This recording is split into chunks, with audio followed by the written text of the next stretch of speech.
விஜயின் நிழலாக படிப்படியாய் உயர்ந்து கட்சியின் முக்கிய பொறுப்பில் அமர்ந்த இளைஞர், அட்மின், மேலாளர், கோ புரொடியூசர் என வளர்ந்த இந்த இளைஞர் இப்போது தமிழக வெற்றி கழகத்தின் முக்கிய பொறுப்பை பெற்றுள்ளார். விஜய் அடிக்கடி உச்சரிக்கும் பெயர் யார்? இந்த ஜெகதீஷ் பழனிசாமி.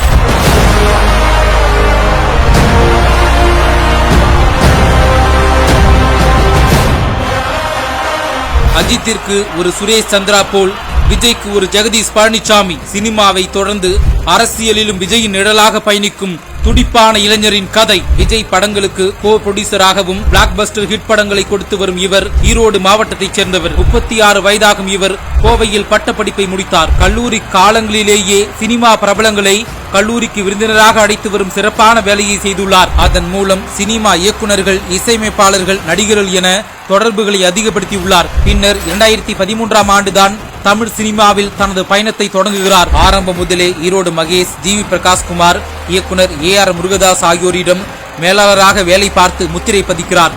இதன் மூலம் சினிமா வட்டாரங்களில் மேனேஜர் ஜெகதீஷ் பழனிசாமி என்றால் தெரியாதவர்கள் யாரும் இருக்க மாட்டார்கள். அந்த அளவுக்கு பிரபலம் அடைகிறார்.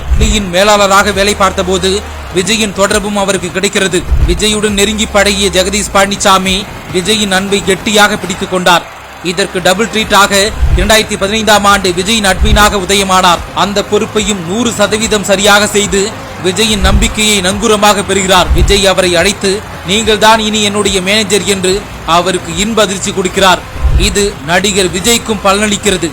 இவரின் வருகைக்கு பிறகுதான் விஜய் புதுமுக இயக்குநர்களான பிளாக் பஸ்டர் படங்களை கொடுத்த அட்லி, லோகேஷ் கனகராஜ் படங்களில் நடிக்கிறார். அட்லியுடன் சேர்ந்து விஜய் நடித்த தெரி, மெர்சல், பிகில் என 3 படங்களும் ஹிட். அதே போல் லோகேஷ் கனகராஜுடன் மாஸ்டர், லியோ என ஹிட் கொடுக்கிறார்.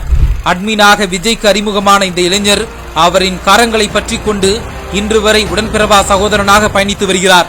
அதைத் தொடர்ந்து மாஸ்டரில் கோ புரொடியூசர், மகாராஜா படத்தின் புரொடியூசர் என அடுத்த லெவலுக்கு அடியெடுத்து வைத்து அதிலும் மகுடம் சூடுகிறார். இதனைத் தொடர்ந்து வாரிசு பட ஆடியோ லான்ச்சில் விஜயே அட்மின் ஜெகதீஷ் என்று கூறி மேடை ஏற்றி அழகு பார்த்தார்.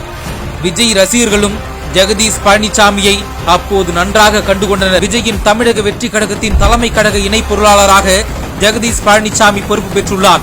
அன்று விஜயின் அட்மினாக தொடங்கிய இந்த இளைஞரின் பயணம் இப்போது விஜயின் அரசியல் பயணத்தில் பயணிக்க வைத்துள்ளது. இவரின் வளர்ச்சி கிராஃப் சாதிக்க துடிக்கும் ஒவ்வொரு இளைஞருக்கும் முன்னுதாரணம்.